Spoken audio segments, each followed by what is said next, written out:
Hello, everybody. Welcome back again. And as of the time you'll be seeing this, it is 2025. So, welcome to the new year. We're kicking off the new year. Liverpool is top of the table. And for today, we're going into game week 20. Well, for Liverpool, it's game week 19. But it's the game against Manchester United. Manchester United is coming over to Anfield. Man U is on a poor run of form at the moment. You guys might have seen our preview against Newcastle. The game did not go so well. Another loss for Amorim and his boys. And they're coming up against Liverpool, who are high flying, top of the league, several points clear, attack unstoppable. Ola is feeling good. How are you guys feeling tonight? Welcome to the show. Yeah. I will tell you, let the winner, let the winner. But by the way, before we start, if you haven't, please just click subscribe, like the video, share with your friends. Yep. All right, Lola, tell us, how are you feeling? You're feeling good. So, I think, like I said at the beginning of the season, I said, Klopp is still the best hiring HR manager, and he has proven it, right? From players to coach, it's proving the transition. This is, I think, in the last 20 years, right? This is still the best transition for any coach. But Premier League, La Liga, German League, any league, this is the best transition you would ever find for a team. The new coach came in, that's right, didn't try to disturb or change the pattern which the Liverpool players played. What he's done now is to perfect what has been built. Liverpool was aggressive. If you notice when we played on that club, very aggressive, we attack, very exciting football. Now we are calling it smooth criminal football. Just so smooth, easy. When you're attacking, you notice that, okay, these guys are playing with tactics. We are not just playing just for the sake of playing. We are not just running just for the sake of running. When we are running, you're running with purpose. Even when you don't score, even when they don't score, you notice that, okay, maybe the keeper was good, right? You see the game against West Ham we played this weekend, right? The first time we tried to knock at the door, Salah tried it, the keeper was good. Second time we tried it, we said, maybe we'll tweak it again. Third time we tried it, Luis Diaz just gave the keeper a taste of it. See how life looks like. Let's see how good you are as a keeper. You try so many times. That's why I would tell most defense in the Premier League, once you see Liverpool knock on your door, you know what you do? Don't come out again. Just stay back.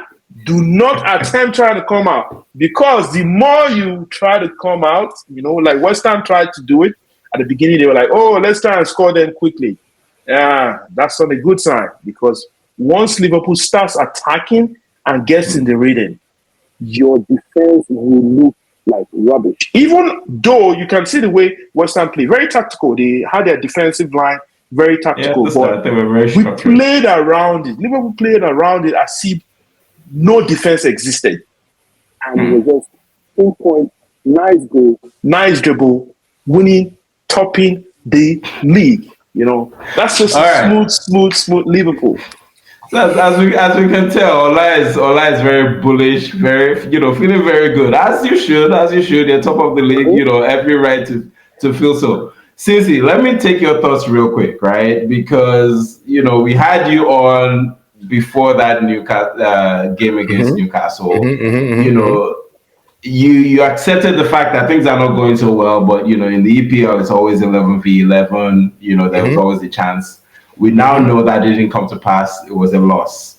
But you are bullish about Amorim. Every time you've come on, you've told us these things happen at the start of a new era. Maybe Slot is an exception, as Ola has pointed out. Maybe Klopp put him in place, but Amorim is struggling right now. There's no question about that. It's 5 straight losses, I think, in the EPL. How are you feeling going into this game? Well, feeling against Liverpool, I mean, right now, it's kind of hard to say, today's game, I think today's game it kind of sealed my fate about these players and how, like Ola said, They had a wonderful transition, probably the best we've ever seen in the history of football, as compared to right now. What we're seeing is the worst transition probably ever seen in the history of football. And I will keep saying this. I'm still absolutely optimistic about Amorim. I think Amorim is going to deliver. These are not his players, and I'll keep repeating this like a broken clock or like a broken radio. And the problem here is we've finally confirmed that these players are not good enough. I mean, what the previous managers saw in these players, I have absolutely no idea. Like, I mean, these guys, they play as if they've never played soccer before, man. It's quite shambolic and embarrassing to see what they put together today. Like, I'm like, I mean, I get it. Newcastle is a team on top form, but we are playing at Old Trafford, and we are still Manchester United, regardless of our situation. The performance that we put out today was Sunday League best. I'm telling you, this was Sunday League performance. At times it looked as if we're playing against a team that was way superior than United. If you look at the wages, if you look at the financial and just the value of both teams, United is still more valuable than Newcastle, no matter how you want to look at it, So, but to see what performance was being played today is absolutely disgraceful. And I like the fact that Amorim is not changing.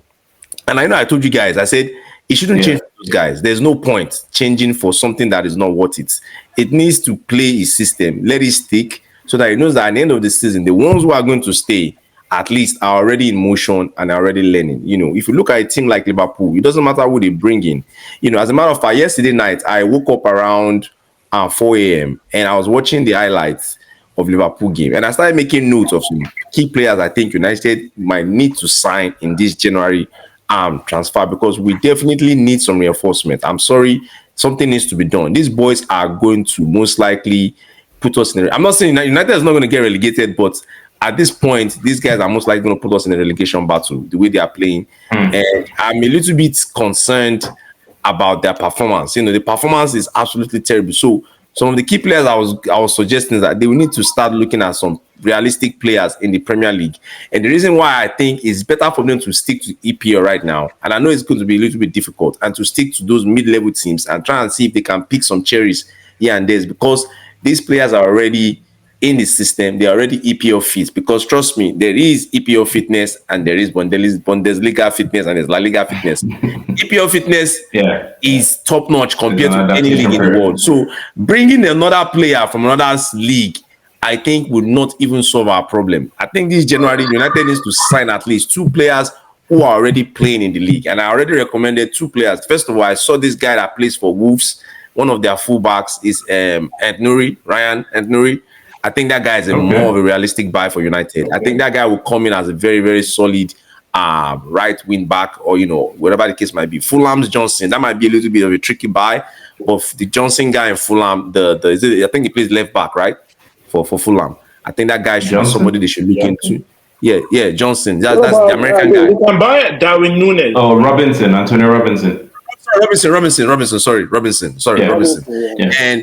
And no, we don't want Núñez. And I also think they should look into Liverpool's Curtis Jones. You don't want Núñez? I think the reason why I think Curtis Jones might be a good steal is because he doesn't start for Liverpool. And I think if United throws good money at Liverpool, a decent money, I think that could be a decent or a solid buy for us. I think it's way better than Bruno. So there was a point brought up today. Yeah. There was a point brought up today because I was watching the game right on NBC Sports. I mean, Lee Dixon was upset about Man U's performance, and it's saying something when, if you know who Lee Dixon was and the rivalry that he had with Man United in his days, for him to be upset on behalf of Man United, that's saying something. Who spent the evening being so angry. How are you at the moment? I'm okay. You calm down? Yeah, I mean, it's football. We can get emotional about it, and I do get emotional when I see players not doing their best. Not we all have bad games. We all do things, make mistakes, but they're just the basics. I said in commentary, you've got to go back to basics. And I get what Amorim's saying about this is who I am, this is my style, and I don't blame him for not changing. He wants to win games. He can tweak it, as Tim said. But ultimately, George Graham played 4-4-2. Arsene Wenger played 4-4-2, no other shape. That's what he played, and he fit the players into that system because he had a lot of good players. These players have got to go home tonight and all look at themselves and go, right, in front of the mirror, did I do my best? I made a few mistakes. Did I give everything for the shirt that I'm wearing? And majority of them say no. I felt sorry for Højlund. I felt sorry for Kirksey going off like he did and getting clapped by his own supporters. Yeah. I've never seen that at Old Trafford. So the fans have turned against him. Amorim's got a massive job, the boys have already said, and keeping 4 of them, I think that's quite a lot. But that aside, the guys in the studio made a point about the fact that there are so many players. There was a question asked about which players, the question was posed to, I think, Tim Howard, which players would Amorim want to keep? Give me some names that he would keep. Ahmad, Garnacho, Bruno, the goalkeeper. Would they do better, this Manchester United team, Tim, if he did change his system, do you think? Slightly. So it's not the system, it's the players. They only came up with about 4 players. It was Menu, it was Ahmad, it was Garnacho, and I think Onana. I think those were the 4 players that they said they could. Onana is not even for me. But you guys have so many players, so there has to be what happens. You know what you need to do. You know what Man you need to do. Liverpool keeper Keller is about to leave. Wants to leave, right? Man you should beat for him. I will tell you, Man you should beat for him. Very difficult. I'll tell you, very difficult. So Man would be a good beat for him, and I'll tell you strength. Before we go forward. He has the best record when it comes to penalties in the Premier League. He has the best. Even before our main keeper Alisson came back, he rarely considered any goal until that game against Newcastle when we played 3-3. He rarely considered any goal until when Alisson was coming back and he considered 3 goals. And we say, he just naturally knew he's going back to being their second goalkeeper. But apart from that, he is very sharp. Very sharp. Like his techniques he's very sharp. His reflexes are very sharp. All the plays that Onana does, right? Which I will tell you, Onana can try as much as he can, but the defense is not. Your defense is not anything to write home about. It's like nothing to write home about.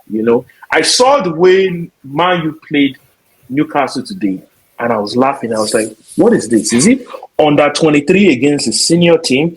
Because the tactics was so obvious where the problem was, that these players were playing as if they were not just in the game. They were just playing not in the game. 2 players attacking, then the next person available for you to pass to when your player is being. It's not there. It's so far off. It's absolutely not there. The attack is not there, man. Off. And I don't get it, man. And that's what I don't understand. I'm like, what is going on? Are you guys just done? I mean, what is this? It's just embarrassment. I mean, and now going back to the goalkeeper thing, I don't think goalkeeper is a priority right now. I will manage Onana to the end of the season.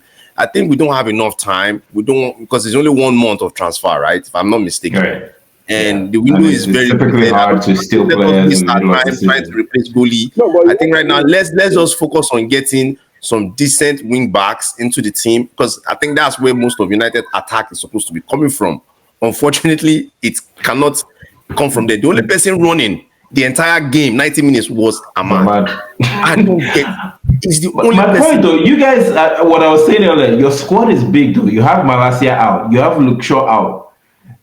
Those guys are not. Are you going to bring in another player on top of those like Ola already said, this is the worst transition ever. It's like these guys only came in, bought crap, then Etena came in and bought more crap on top of crap. So now it's like crap on crap on crap. We have a big pile of crap right now that needs to be just dusted away. And again, I like the fact that Amorim is not changing so that the management can see where the problem really, really lies. Like, this is not a manager problem anymore. This is now. It's not a manager problem. It's not. I have a question though. It's not a manager. Let me ask you guys a question about Amorim, because I think, and I've mentioned this before. you're working with a new team in a new system. Something I have a problem with is he is constantly changing the starting lineup. It doesn't allow the players time to build chemistry, in my opinion. Because even if you play the same system, every player has different characteristics. Every player is going to make a dribble at a different point. Every player is going to psychologically, naturally, because of the way they've been, tuned to playing, they are going to be looking for certain passes, certain runs, certain dribbles. And I feel like when you come in and you are constantly changing every single starting lineup, you don't give time for the players to build that understanding. He said it's because he's trying to avoid injuries.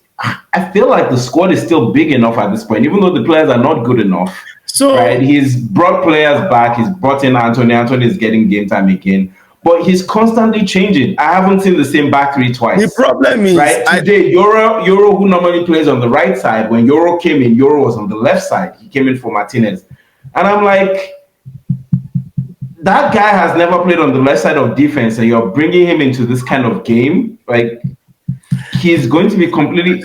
So I think the player problem who is is used to playing passes out from the right side is now being forced to think about how to play passes out from the left side. It takes time to adapt to that. I don't think it's fair to even expect the players to be able to deliver in that kind of situation. I want to get you guys' thoughts on the that. problem is now. I think the issue is this, rotation. the problem is their performance alone is not convincing. So to him, I can imagine the kind of headache he's having. I mean, look at Zerky, whatever his name is. Zexy, yeah, Zexy. Look at what that guy played today, man. Absolutely rubbish. Like the guy was so frustrated. The manager was so frustrated that he had to actually sub him at the 32nd minute of the game. That was how bad this boy was playing. Like every single touch was so heavy. He could not trap the ball. He was not making good passes. So at this point, this is not even a matter of whether you are used to playing left or playing right. As a soccer player in general, these are basic football, things that you should be able to do, but they cannot do Can I this. ask a question? Can I ask a question? I noticed Jadon Sancho was in Man U before he went to Chelsea, right? Correct. He's But on when loan he at was Chelsea. at Man, but when he was at Man U, he said he was playing crap. Now that he's playing in Chelsea, it seems like he's He's gelling looking well. good. He's That's because he's he plays a playing lot under a better. Same thing when he manager. went over to Dortmund. That's because he's playing under a good manager. I believe if Sancho was on this team, he would probably be one of the standout players in Man U right now. If he was on this team, he would probably stand out. I can tell you right now. And that's the problem, because Sancho has never been a bad player. He has always been a wonderful player from his days of Dortmund. Yeah, go ahead, I'm listening, Ola. Or would you think, to Aya's point, where because the team has not played so well with each other, they don't know how to pass to each other well? Because you see, with Liverpool, Trent and Mo Salah, There's understanding. there's understanding. Yeah, there's chemistry there. And Luis Diaz, there's understanding. There's understanding between them. Van Dijk is always on the left side of that centre Always back. on the He left. doesn't play on the right today, then on the Doesn't left play. today. And then if it's Gomez who is fit, it's Gomez and Van Dijk. It's not today we start Gomez, then tomorrow it's Kwanzaa, then the next day it's Konate.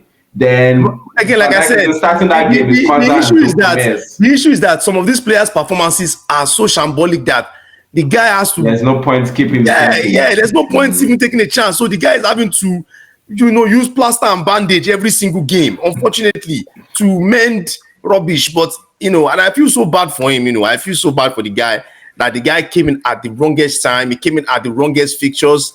Like I said, these games are coming thick and fast, and I don't think he has time to breathe. So hopefully after this Liverpool game, even if we lose the game, I think it will be a good break for United to just so let's switch a little over and maybe let's talk about Liverpool, because we've talked a lot about what's going on with Man U. Ola gave us a brief intro, feeling good. Let's talk about what is clicking for Liverpool. What is it this season that has changed for Liverpool that has suddenly propelled them to the top of the league? Because again, like with Man U, right, same set of players that Liverpool had from last season, and they weren't challenging for the title at any point during the season, right? It wasn't like they started off well and they fell off or anything. Yes, they made the Champions League, but they were never in contention for the title. So what is it that has changed this season. There have been some tactical tweaks. I want to talk about that a little bit. And it sounds like, just to summarize, we're pretty much saying this Liverpool-Man U game is a foregone conclusion. Guaranteed Liverpool win. Oh yeah. I don't even think as a Man U fan, I don't think I can proudly. Even Luck safe right now. Luck is at 1% on this game. So what is it about Liverpool then? Or give us some insights. What is it that has changed this season for Liverpool that makes Liverpool so good?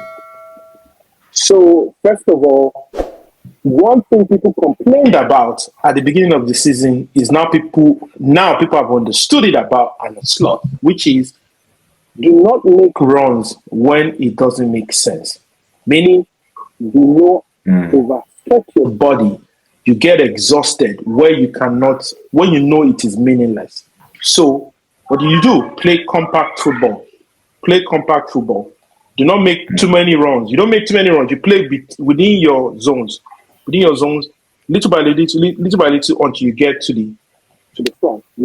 So when you were playing on that club, you knew that left and right backs, they were always pushing. They were always running forward all the time. Once they start running, the strikers run too, right? But most times when they do that, it gets them tired because as they run forward, they have to run back also. So the opponent would come through those same, because after a while, when you run constantly, you get tired. So what do? Rather than do that, we now change it from running sideways into running through the middle. You literally run through the middle. Ryan Grappenberg, you notice everybody run through the middle till we get to the goal. So by running through the middle, conserving more energy, we are able to get results for ourselves. Okay, so rather than building through the flanks, the build-up now goes through the middle. Okay. Exactly. And that really has helped the team a lot, It's helped the team from just wasting energy to actually using energy the way energy is supposed to be used. Okay. And so something else I was going to poke at, right? So in that West Ham game, something that I noticed, right? And I think a couple weeks ago, we had Showdown on here. And Shekster, even suggested McAllister starting over Gravenberch in that defensive midfield role. Now, what I noticed in the West Ham game was they were both playing, but a lot of times I noticed it was actually McAllister sitting, and I noticed Gravenberch was making runs into the box. Is that a switch to expect, or was that just a thing for the West Ham game? That is a switch for the West Ham game because you can see the way they said Liverpool. They said, okay, it's only Ryan Grappenberg that was going to be able to do it. But West Ham prepared to attack Grappenberg. If you notice, everybody focused on him, not knowing fully well that the coach was smart enough, they're going to, once they attack the guy that makes you score, you're almost done with it. They say, no. So what do? You create a backup where, is it like a false? We do false nine, right? The same way you do false nine, you do false midfielder, where the focus goes on the wrong player while the other guy is making runs. And that tactic really worked. Even when I was like, why did you put Jota in? We are already up. So let's just give them more. Let's give them more to talk about. We did that perfectly. So, is there any weakness for this Liverpool point? There's been a lot of talk about Salah. Salah is on form, goal and assist at least every game the past 8-9 games. He's the first player in the history of the Premier League actually to have a goal and assist in 8 games. Double. And he's hit double figures, but in terms of the record he broke in the West Ham game was 8 games in a season, a goal and assist in each of those 8 games. He's the first player in the history of the EPL to do that. What happens? Is this team reliant on Salah, or does it go beyond Salah? To an extent, Salah has just been fortunate that he plays with Trent. Trent gives enough assist. He can score also, but you notice that every time there is a cross coming in, it comes from who? Trent. You rarely get.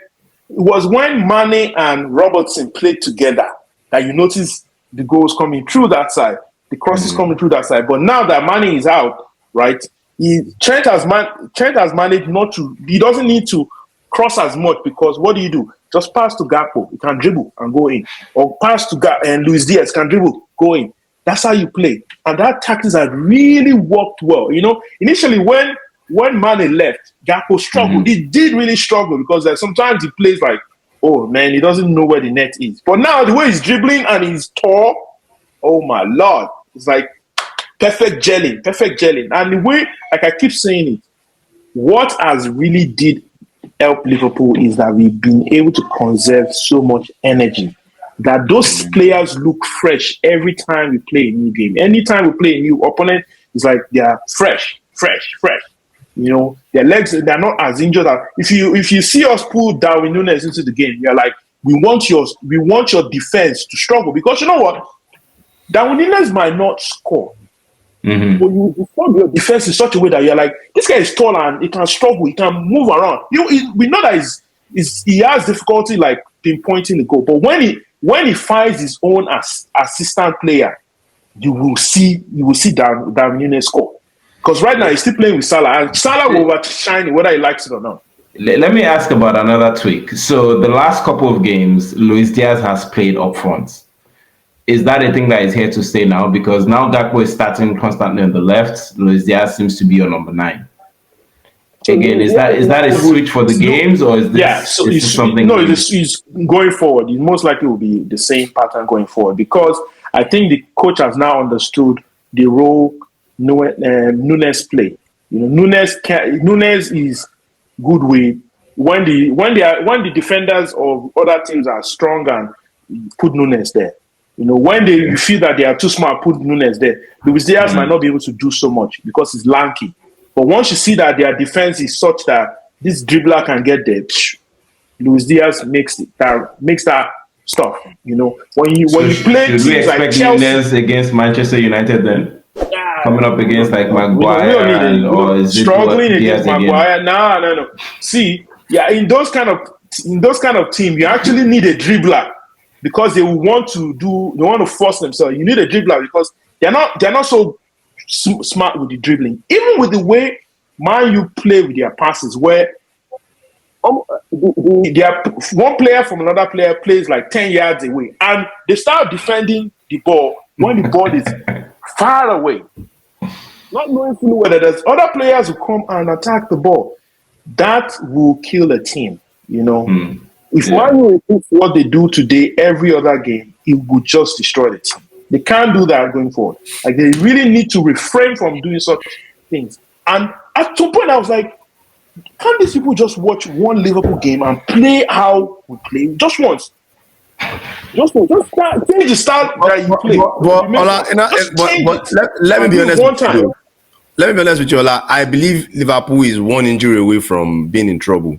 That's my question. Yeah, I think they are one injury from being in trouble. Whose injury? If Salah is out of the game, I think it would be nice to see how you guys will respond. Now, I'm not saying you guys are going to go on a losing streak, but what I'm saying is that there could be a little bit of a... Let me tell you the difference between when if Salah gets injured, right? The difference is this: we score 5. No, we probably just score 2. That's the difference. Okay, so let me ask one more question along those same lines. Even with Salah in, and this question is to both of you: where is the weakness for Liverpool? One second. I'll ask you that question, Cincy. Where's the weakness for Liverpool? Do you see a weakness for Liverpool going into this? I mean, every team has a weakness. I think for them is on the counter. As Liverpool gets carried away sometimes. They like to gallop. They gallop when they attack, and I think, and again, I'm not saying the weakness can definitely be a strength for a team. If they know how to exploit it. Now, the weakness is there, but it has to be exploited with some precision too. It's not like the weakness is like so obvious that even though Liverpool likes to attack, you don't forget that they still always have that high press that will still peg you at your own, final third. So you have to find a way to kind of like counter the high press. Maybe have one guy up top and just wait for the opportunity for a streaming counter attack. And I think counter attack might be one of the best ways to get them right now when they are being a little bit too aggressive and when they get carried away. But other than that, again, like I said, it has to be done with some precision. It's not going to be that easy, as you have to make sure that your passes and your positioning too are on point before you can actually a serious counter attack against a team like Liverpool. Okay, so let me tell you. Do you identify any weakness in your team? I identify the weaknesses, which is notice all the teams that we either drew or lost to this season. What do they do? They play like us. They don't play their game. They play like us. Meaning, when you watch Fulham game, what did they do? They attack with 3 players. The same way we attack them with 3 players. They try that same thing. The same as Newcastle. What did Newcastle do against Man U? They attack with 3 players and they run. They know that, okay, once you attack you are now close in such a way that you have only one small hole. When you pass, when you're targeting another player, their player is running after that ball. Those are the only teams who have been able to do what? Manage to get a draw with us. Because even though in those draws, we're almost winning.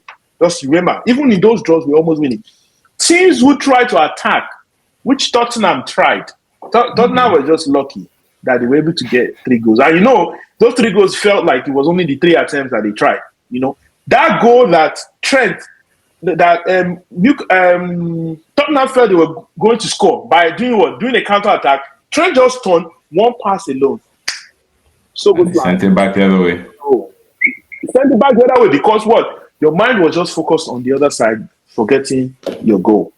So the only team that I've seen really, really perform against us are those who adopt the same style that we play. They rush you. You have to adopt the same thing as if you give, like we always say, we'll possess the ball. So the only way you can prevent that is to rush us to reduce the possession, so that way your players have to think very fast, and they're not supposed to be thinking. If the players are thinking too very fast, they will lose the ball so much. So the only team that can really do that are those who play compact football. Try as much as possible to adopt our style to see how lucky they can play. If not, just forget about it. One guy though for Liverpool that I think has made a lot of difference. I was saying that one guy in Liverpool that has actually impressed me this year is actually what's his name? The number 8 guy, Soboslai. That guy is he's quite a player, man. I love the way the guy runs. Like whenever he's playing that attacking playmaker role. Like the runs he makes are just crazy, man. He makes it just work. Salah is good on his own level, but that guy, I think, is actually another player in that team that makes a big difference that maybe a lot of people might not even notice. But when that guy makes those runs, oh man, he causes a lot of problem up top, man. A lot of problem. All right. So, and I think it's going to play this weekend. He's going to be playing definitely against United. So that's why I'm like, well, I hope we're able to deal with that guy, man. So I've really enjoyed the insights from both of you. We've talked a lot about Man U. We've talked a lot about Liverpool. I'm going to take predictions from you guys, especially for this game. But let's take predictions from all the games, and then we'll wrap it up. So here I have the fixtures going into the game week 20, kicking off with Spurs against Liverpool. Against Newcastle. So Ola, you want to take that one? This one is going to be really tough, but I'll give it to Newcastle. That'll be 3-2. Yeah, I expect Newcastle to win. I mean, Newcastle they've scored 13 goals now in their last 6 games, 0 goals conceded. So they're on a crazy run of form. I think if they don't have injuries, I expect them to keep that up going in a bit further. Cincy, Villa against Leicester. I think Villa needs this win. I think they should nick this one. Okay. Let's start struggling with relegation. There looks like tough times for Van Nistelrooy continuing. I'll take this one. Bournemouth against Everton. Everton seem to, be struggling again. They were struggling for a long time. They seem to show up their defense, and then they fixed it, but now they're struggling again. I'm expecting a Bournemouth win in this one. Fair enough. Ola, I'll come to you. Crystal Palace, Chelsea. 2-1, and I will tell you the reason why. 2-1 to who? I said 2-1 to Crystal Palace. The reason is this. Wow, another I'll tell loss you. for Chelsea? Yeah, another loss for Chelsea, which is this. Chelsea is good, but they are inconsistent. And because they are inconsistent, it is difficult for them to get in that frame of mind of winning when they are losing. They could have easily won the game against Ipswich today. But remember, they lost their last game against Fulham, even though they were leading for most of the game.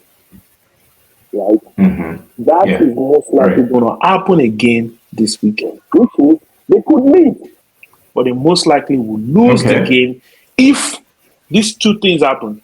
They do not score 2 goals before the end of the first half, because I've seen the way Chelsea play. They play. But once they don't have a resounding win, you can't guarantee that they win the game.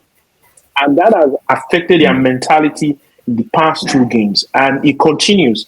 The same way they are playing now is not new. They did that last season too. Inconsistent. They win, run of games, then once they start losing, it would take a struggle again to get back to that frame of mind. So maybe the coach could tweak the team again to the way they will play, but they lost today. So I don't expect a miracle over the weekend.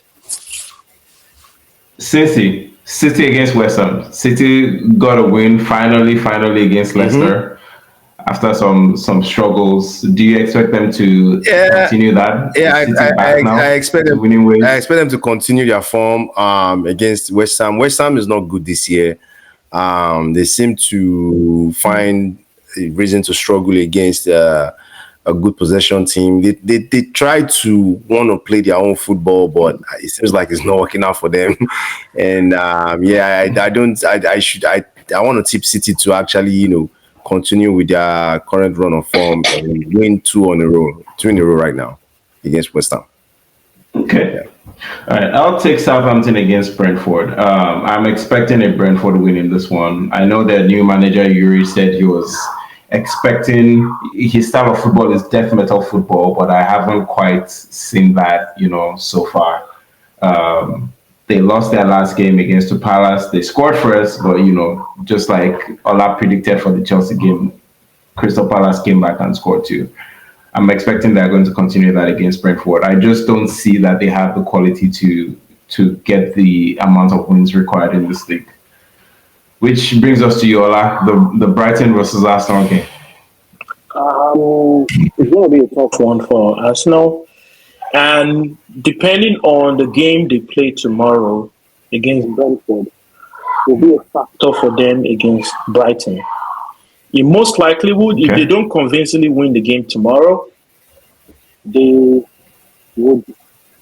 That's in the last day of the year. If they don't win it on the last day of the year, they are most likely not going to win the game against Brighton. Because, like I said, consistency is usually what predicts how a team is going to perform in their next game. If they draw their game tomorrow on the 30th, on the 31st, they're most likely going to draw this game against Brighton. And they're not playing at home where they could delay the game by falling every minute. They can't do that anymore. You can't keep doing that. You can't have the mentality of a winner, then stylishly want to game yourself by falling every minute, waste time. That thing, it's not sexy anymore, so that's what I expect. Cincy, Fulham Ipswich. Fulham will win this one. I think Fulham is definitely a good team this year. I don't. It will be surprisingly back in form, and credits to him, especially with the criticism he received during the last African Cup of Nations from Nigerians. And it's so good to see him back in form. I'm so happy for him, man. I think Fulham will definitely win this one.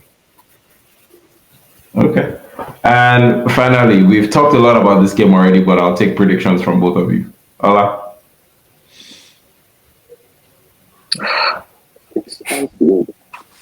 Well, it'll probably be just Will it be 5 or 7? no, it'll be or 4-0. It'll be 4-0 because what we don't want to do is that we don't want them to sack the coach. It'll be too premature, So 8? Wow. if we do that, it will be bad. It will be bad on Man U, and it will make them try and get another coach and be So revamped. keep it But simple. just keep it simple. Just keep it 4-0, just enough so that they can talk about it, but don't do anything about it. Okay. Okay. Cincy, Well, are you subscribing to that? I don't think they're going to fire the coach. No matter what the outcome of this result is, I don't think they're going to fire the coach. I think everybody knows what the problem is. And, I think now the main goal for United, I'm sure right now, is just to survive the league.